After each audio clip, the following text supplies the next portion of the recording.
Hello again. In this video, or in this part of the video, we are going to continue talking about the techniques that the teachers can use in testing listening comprehension for their students. Different techniques can be used, in fact, depending on, as we said in the previous video, depending on the level of your students, on their background knowledge, on the course objectives that you are teaching for your students. First of all, the first technique is called phonemic discrimination. In this task, the students listen to one word spoken in isolation or in a sentence, and then in front of them they are going to find something written asking them about which word that they have listened to. Okay, usually such a test or such a task is used to check the students and the abilities to discriminate between sentences and between words, and these words are called minimal pairs. The words that are similar in pronunciation except for one sound. So, for example, as you are going to see in the file that I have posted on the Google Classroom, the students may hear someone on the recording, someone saying, "Did John manage to catch the train?" In front of them on their answer sheets, they are going to find four answers or four options: A, drain; B, chain; C, plane; and D, train. So you see, if you check all these four options, they are similar in pronunciation except for the first consonant. So the students here, they have to choose the word that they have listened or they have heard in the text. Number two, paraphrase recognition. In this type of task, the students are going to listen to a statement or a conversation, a short conversation, and then select from in their answer sheets from the responses or from the options that are going to be given them on their answer sheets. Between one, they are going to select what the correct meaning or the interpretation of what the statement or the conversation that they have listened to. Number three, objective formats, and here we are talking about the multiple choice test or multiple choice questions and true-false questions. These two types of questions can be used to assess the listening context, as in the previous examples we said, as to ask about phonemic description or paraphrase recognition. Okay, so the options or the type of questions that you can give for your students can either be in the form of multiple choice questions, as we have put in the previous examples, or you can change them into a true-false questions. Okay, or you can use the objective formats, the multiple choice questions and the true-false questions, to ask about a visual content. Okay, here you can present, as a teacher, you can present for your students a picture. Okay, and someone they are in, so in front of them there will be a picture, and they are going to listen to someone talking about this picture or asking them true false questions or multiple choice questions about this picture. So they have what to answer these questions while listening and listening to the person who is speaking in the recording and looking at the picture. Or you can present them with a video, okay, which they should watch for a limited time or certain amount of time, a certain period of time, and then you ask them questions in the forms of multiple choice questions or true false questions. Number four, short answer questions. Teachers can also use short answer question formats to assess listening, provided, as we said, if you remember, these questions should be short and direct. okay, in order not to overload their memory, because they are the text that, or the conversation that they have listened to, it is not available in front of them. They are answering the questions depending on their memory. So please try to make your questions, if you are using such a type of a question, short answer questions, short and direct ones. Okay. Number 5, cloze test.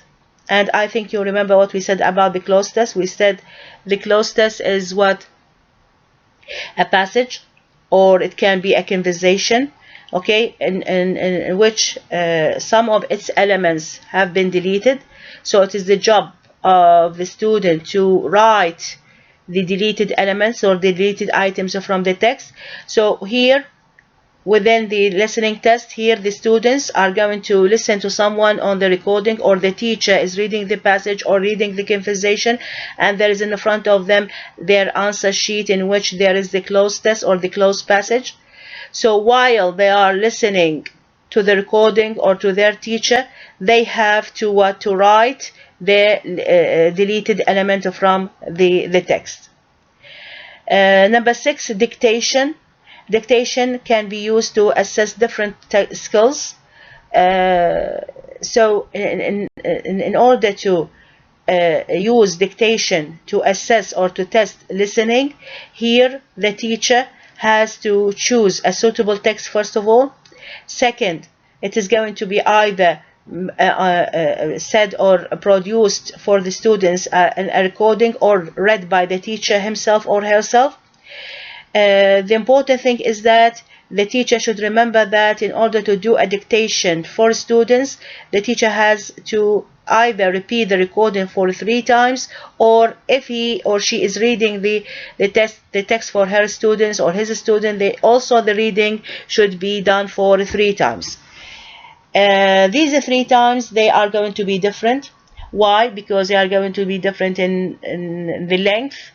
Because for the first time, the teacher is going to read or play the recording at a normal speed.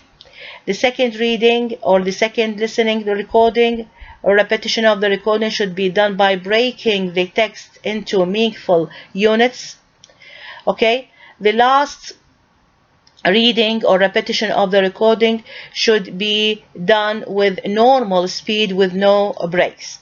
So what about the students? What should they do during these repetitions or readings done by the teacher? Students listen during the first reading for the gist, which means for the general meaning.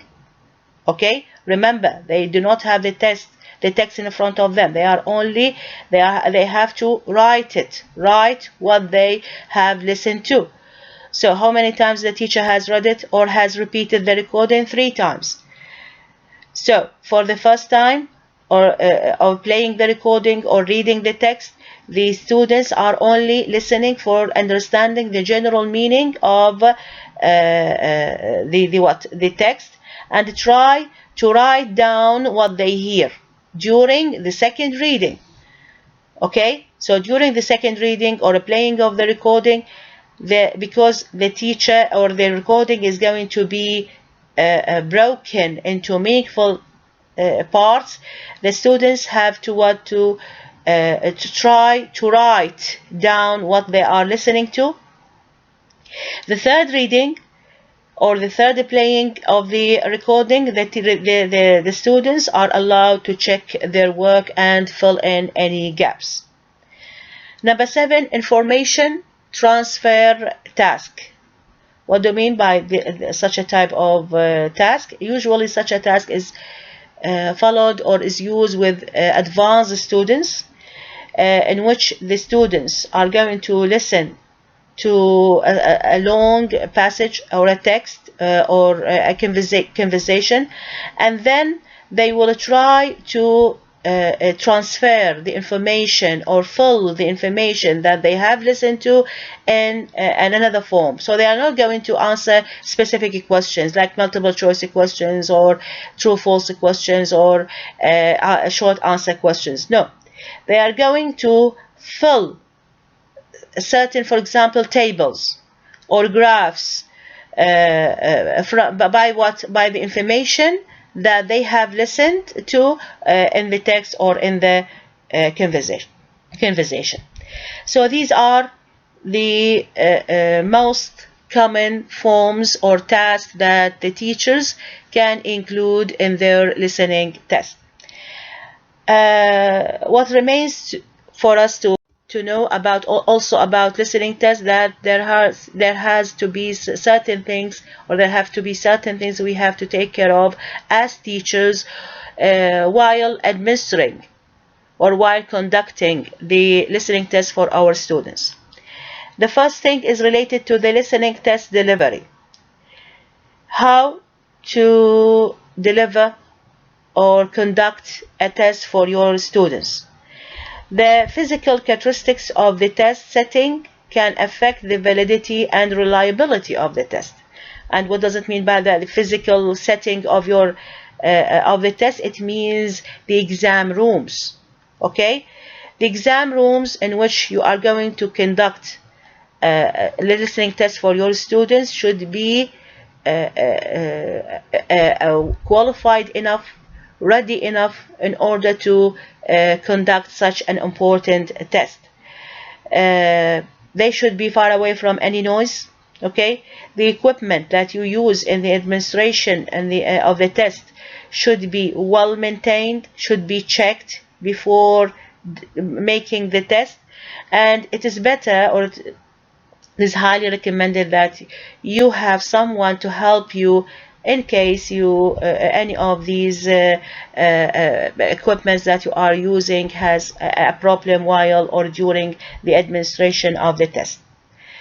Also, you should pay attention to scoring after you make the test for your students and collect their answer sheets. So it is now your job as a teacher to score them, to score their answers. So here scoring the test is going, of course, to be easier if you are using only multiple choice tests and true-false tests. But you are going to face a challenge here, or you are going to have a difficulty in scoring the short answer questions, or the other questions that require from the students to write things, not only to choose or select the correct answer. Here, the students, when they are going to write things, they may commit grammatical mistakes or spelling mistakes. So, as a teacher, what should you do here? What should you do here? On which thing you are, which skill, on which aspect you have to focus or concentrate in scoring such a thing. They recommend, or researchers recommend, that here, since your focus or your aim is to test the listening abilities of your students, so try not to take so many marks from them because of their spelling mistakes or grammatical mistakes. So not to deduct points for so many points for the grammar and spelling mistakes. You can punish them. You can take out from them certain marks for grammar, for grammatical mistakes or spelling mistakes. Okay, but they should not be so many. Teachers are often advised to concentrate on what? On listening comprehension, on whether the answers of their students reflect that their abilities in comprehending the questions or comprehending the text they have listened to or not. While spelling and grammar, they are going to come second. Okay? So with this, we have finished talking about how to test a very important and essential skill in foreign language learning, which is listening. Thank you.